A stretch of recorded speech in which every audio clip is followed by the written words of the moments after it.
ఒక చిన్న స్టోరీ. ఒక అబ్బాయి రాత్రి 11 గంటలకు ఇంటికి వచ్చాడు.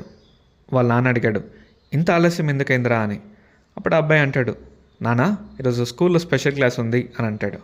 కానీ ఆ స్పెషల్ క్లాస్ 9 o'clockకే అయిపోయింది. 9 o'clock నుంచి 11 o'clock వరకు వాళ్ళ ఫ్రెండ్స్తో పాటు తిరుగుతూ వచ్చాడు. ఆ నిజం మాత్రం చెప్పలేదు. ఇప్పుడు చెప్పండి, ఆ అబ్బాయి అబద్ధం చెప్పాడా? లేదు. అబ్బాయి పూర్తి నిజం చెప్పాడా? లేదు.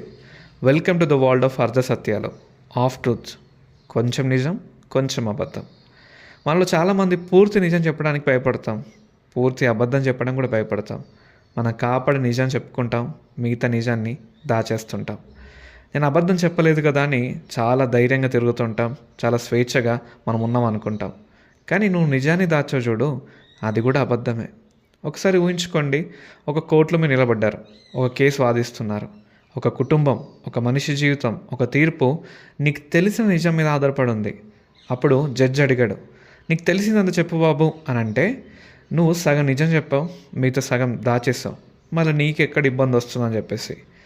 అప్పుడేమైతే తెలుసా, కోర్టు తీర్పు మార్చబడవచ్చు, నిర్దోషికి శిక్ష పడవచ్చు, దోషి తప్పించుకోవచ్చు. ఒకవేళ కోర్టుకి నువ్వు అర్ధసత్యం చెప్పావని తెలిస్తే హైడింగ్ ద ఎవిడెన్స్ అని చెప్పేసి నీ మీద కూడా యాక్షన్ తీసుకుంటారు. మనుషులు ఎంత సీరియస్గా ఆలోచిస్తుంటే, అంటే సగం నిజం చెప్తాను ఇంత సీరియస్గా ఆలోచిస్తుంటే, మరి దేవుడు ఇంకెంత సీరియస్గా ఆలోచిస్తాడు? బైబిల్లో కూడా అననీయ సప్ఫీరా ఇలానే చేశారు. పొలం అమ్మారు, అది నిజమే. డబ్బు వచ్చింది, అది కూడా నిజమే.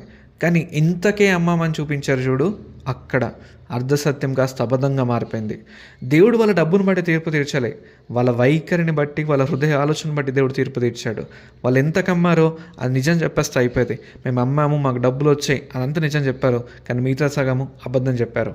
బైబిల్ క్లియర్గా చెప్తుంది, ఎఫ్ఎస్సీలకు రాసిన పత్రికలో ఒక్కరితో ఒకరు నిజం మాత్రమే మాట్లాడాలట. అదేవిధంగా సామెత గ్రంథంలో చూస్తే అబద్ధమాడు పెదవులు యెహోవాకు హేయములు అని చెప్తుంది. ఈరోజు నువ్వు అనుకుంటవచ్చు, నేను అబద్ధం ఎప్పుడు చెప్పట్లే, నిజమే చెప్తున్నా, కొంచెం మట్టుగా చెప్తున్నాను. సింపుల్గా చెప్తాను, ఒక పాయిజన్ బాటిల్కి పైన హనీ అని రాస్తే లోపల ఉన్న పాయిజన్ ఏమో హనీ అయిపోదు. ఈరోజు నువ్వు అబద్ధాన్ని కాపాడుకోవడానికి కొంచెం నిజం ఉపయోగించుకుంటున్నావు అంతే. అంటే పైన లేయరింగ్ చేస్తున్నావు నిజం చెప్పేసి, మిగతా అబద్ధం అంతా కూడా దాచేస్తున్నావు. చివరిగా గుర్తుంచుకో, అర్ధసత్యాలు నీ పరిస్థితిని కొంతకాలం కాపాడవచ్చేమో, కానీ నీ వ్యక్తిత్వాన్ని ఎప్పటికీ కాపాడదు. అబద్ధాన్ని దాచుకుంటూ జీవితం నిర్మించకు, నీతి మీద నీ జీవితం నిర్మించుకో. ఎందుకంటే దేవుడు నువ్వు చెప్పిన నిజం మాత్రం వినడు, నువ్వు దాచిన నిజాన్ని కూడా చూస్తాడు. Mind your words.